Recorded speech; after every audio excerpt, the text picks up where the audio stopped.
যে রুজিনা যাতে লয়ার না হয়, একজন আইনজীবী না হয়, এই চিন্তাধারায় তারা পরিকল্পিতভাবে তাকে হত্যা করেছে।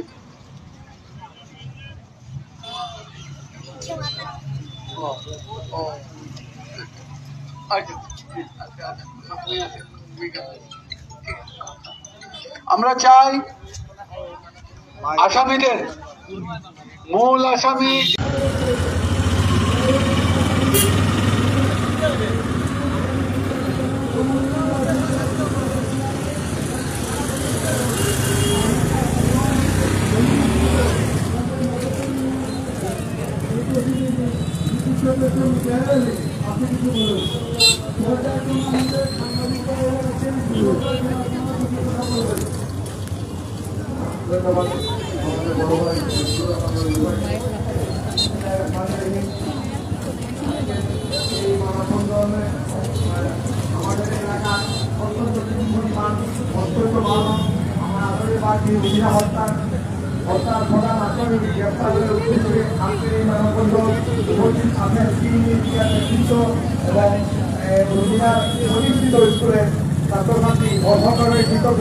বিভিন্ন উপজেলা পর্যায়ের কিন্ডারগার্টেনের শিক্ষকবৃন্দ আসসালামু আলাইকুম এবং অভিভাবক বৃন্দকে সবাইকে আসসালামু আলাইকুম।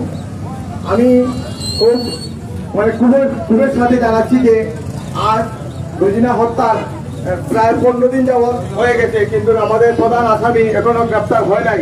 এলাকায় একটা আতঙ্ক বিরাজ করছে এবং এলাকার সকল অভিভাবকবৃন্দকে, এলাকার সাধারণ জনগণের একই প্রশ্ন যে কবে কোন দিন গ্রেপ্তার হবে আমাদের রুজিনা হত্যার আসামি।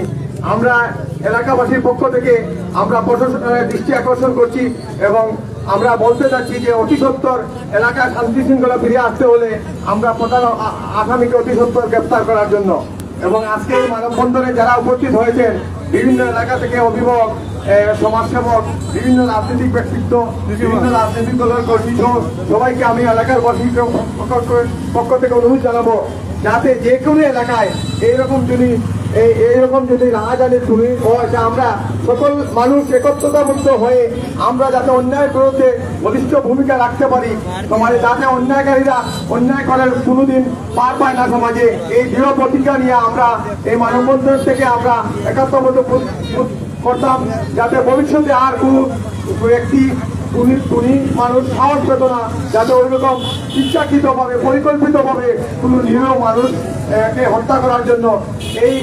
এই রুজিনা শুধু হত্যা হয় নাই, এই রুজিনার সাথে রুজিনার ভাইয়ের বউ এবং আরো বোনের জামাইসহ অনেকেই আহত হয়েছে।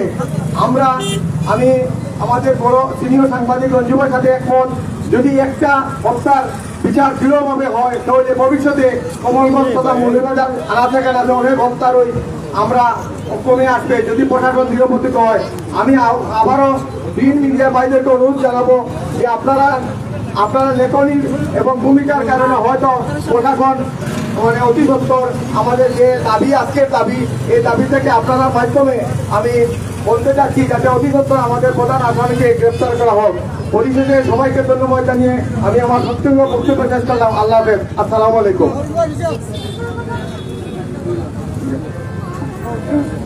আমরা এবার রুজিনা নির্মমভাবে নিহত হওয়া শিক্ষিকা রুজিনার ছেলে, একমাত্র ছেলে, তার বক্তব্য শুনি।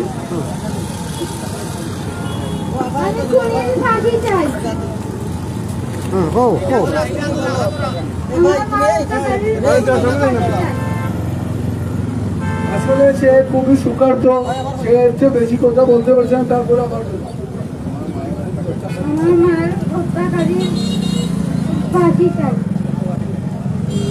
আসলে এই সুখের মধ্যে তার কথা বের হওয়ার কথা না, তারপরেও সে বলছে এখানে বিভিন্ন শিক্ষা প্রতিষ্ঠানের কেজি স্কুলের শিক্ষকরা আছেন, আপনারা দুটি কথা বলেন, বাইরেরা আছেন। আমি অনুরোধ করবো পর্যায়ক্রমে আপনারা পর্যায়ক্রমে একটু আসুন। আমি বিশ্বাস সালাউদ্দিন একটু আসুন, আপনারা একে একে সবাই আসুন।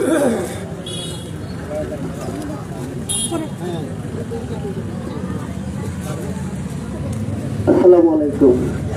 আমি একজন গণমাধ্যম কর্মী। তো গণমাধ্যম কর্মী হিসেবে আমি খুবই ব্যথিত এই কারণে যে এই যে ঘটনা হচ্ছে শিক্ষিকা রুজিনা আপার সাথে আমার যেদিন রুজিনা আপা নিহত হন তার ঠিক এই দিন মনে করেন 12টার ভিতরে তিনি নিহত হন। আমার সাথে ওনার ফেসবুকে চ্যাট হয়েছিল 10টা 55 মিনিট পর্যন্ত।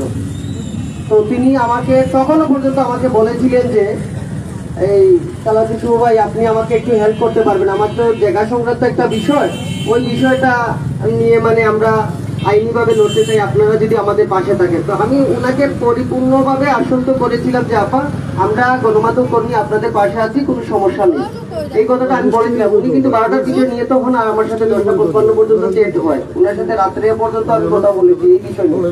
আর আপনারা সবাই অবগত আছেন, এখানে যারা আছেন, যে রুজিনা আপা যার কাছেই যেতেন সবাইকে বলতেন আমার জায়গা সংক্রান্ত একটা বিষয় আপনারা আমাকে সহযোগিতা করবেন।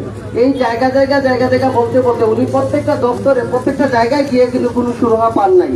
তো আমাদের অত্যন্ত দুঃখের বিষয় যে রুজিনা আপাকে যারা নির্মমভাবে হত্যা করেছেন, আপনারা নিশ্চয়ই অবগত আছেন কারা হত্যা করেছে। এই মামলার তিনজন আসামি।